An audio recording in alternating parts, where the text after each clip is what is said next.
Alright, so this is going to sound crazy, but I swear everything I'm about to tell you actually happened. I've been living in this old apartment building for about a year now. It's not the best place. Think creaky floors, flickering lights, and a landlord who never answers his phone. But the rent is cheap, and I'm broke. So, you know, priorities. Anyway, it all started about a month ago. I was coming back from work late one night. One of those shifts that makes you question your life choices. And I noticed something weird. The elevator, which is usually busted, was actually working. It's one of those old school ones with the metal grate door, and I could have sworn it smelled like burnt popcorn when I stepped in. I hit the button for my floor, but instead of going up, the elevator went down, way down, like past the lobby. I didn't even know there was a basement in this building. The doors opened with this loud screech, and I was hit with this wave of cold, stale air. The hallway in front of me was wrong.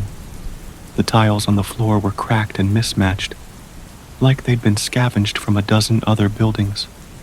The walls were this weird shade of green, and the lights were flickering, just enough to make it look like they weren't working at all. Here's where I should have just hit the close door button and gone back upstairs, right?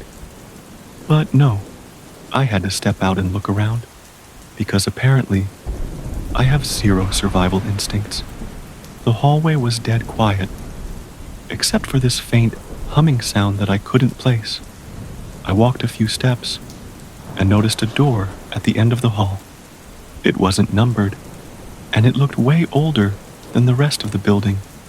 Like, think heavy wooden door with iron hinges. I don't know what possessed me to open it, but I did. The smell hit me first, like damp earth and rotting wood. Inside was this small room, lit by a single light bulb hanging from the ceiling.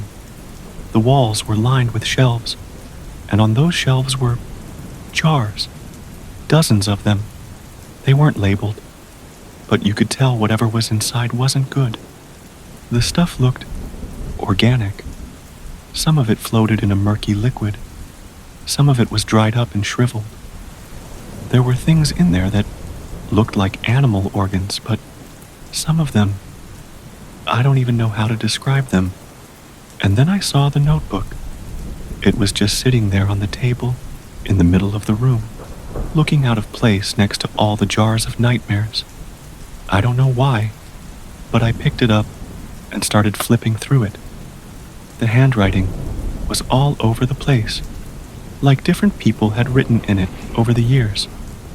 Most of it was in languages I didn't recognize, but there were a few pages in English.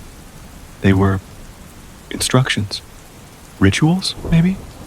One page described how to summon something called the Watcher.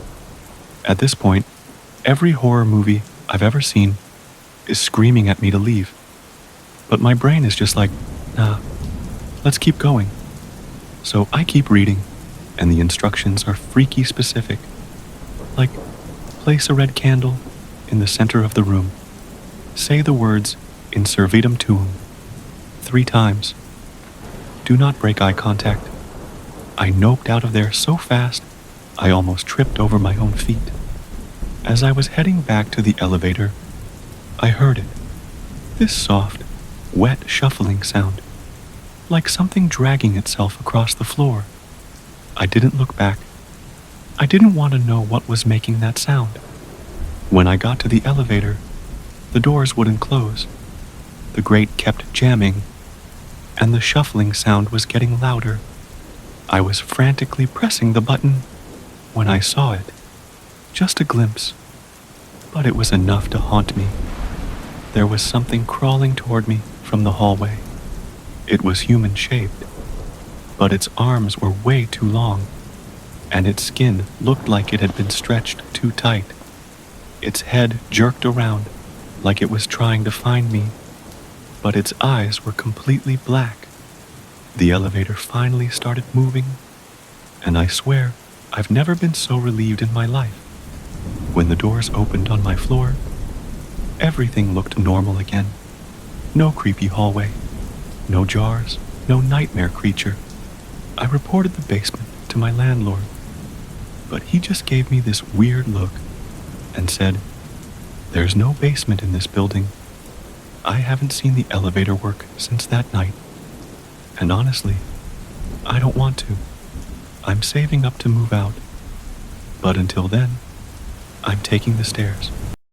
You know how some people are just unlucky? Well, I must have been cursed or something, because I found the door, the kind you'd see in a low-budget horror movie, and scream at the character not to open. But hey, hindsight's 20/20, right? It all started when I moved into this old house. It was cheap, and honestly, I didn't ask too many questions. My budget was tight, and the place didn't look too bad. A little creaky, sure, but it had charm, or so I told myself. Anyway, one night, about 2 weeks after moving in, I was trying to get some sleep when I heard this noise. It was faint at first, like a soft tapping sound, coming from the basement. Now, I'd already convinced myself I wasn't scared of this house, so I grabbed my phone and went to check it out. The basement was creepy, no doubt. It had one of those dim, dangling light bulbs that only lit up half the room, leaving these long, dark shadows everywhere. I looked around, but didn't see anything weird until I heard it again. The tapping. This time, it was louder. It sounded like it was coming from behind one of the walls. Pressed my ear to the cold, damp concrete, and there it was. A hollow thump-thump,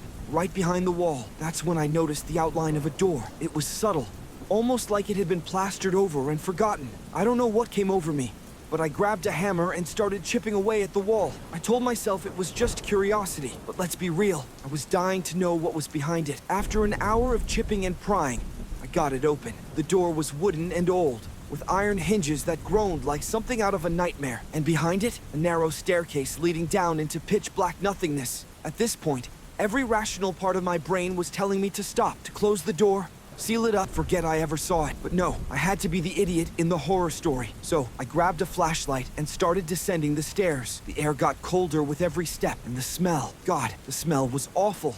Like mildew and something rotten. The staircase seemed to go on forever, way deeper than the house itself should have allowed. Finally, I reached the bottom. It was a small room, barely bigger than a closet. The walls were lined with shelves, and on those shelves were jars. Hundreds of them. At first, I couldn't tell what was inside, but when I shone the flashlight closer, I almost dropped it. They were things, weird, malformed things. Some looked like animals, but not quite. Others looked disturbingly human, but they were small, almost like fetuses. Each jar had a label, but the language was nothing I recognized, just strange symbols and runes. That's when I noticed the figure in the corner. At first, I thought it was a mannequin, or some kind of statue. But as I moved the flashlight, it twitched. It was a person, or at least, it used to be. Their skin was stretched tight over their bones, and their eyes were wide, bloodshot, and staring straight at me. Before I could even scream, they lunged. I ran faster than I've ever run in my life, back up the stairs, slamming the door behind me. I shoved the heaviest furniture I could find in front of it and called the cops. Here's the weird part. When they showed up, the door was gone. Just solid concrete, as if it had never been there. They told me I must have been imagining things, but I know what I saw. I moved out the next day. I don't care if people think I'm crazy. I'm never going back to that house. And if you ever find a hidden door in your basement, just don't.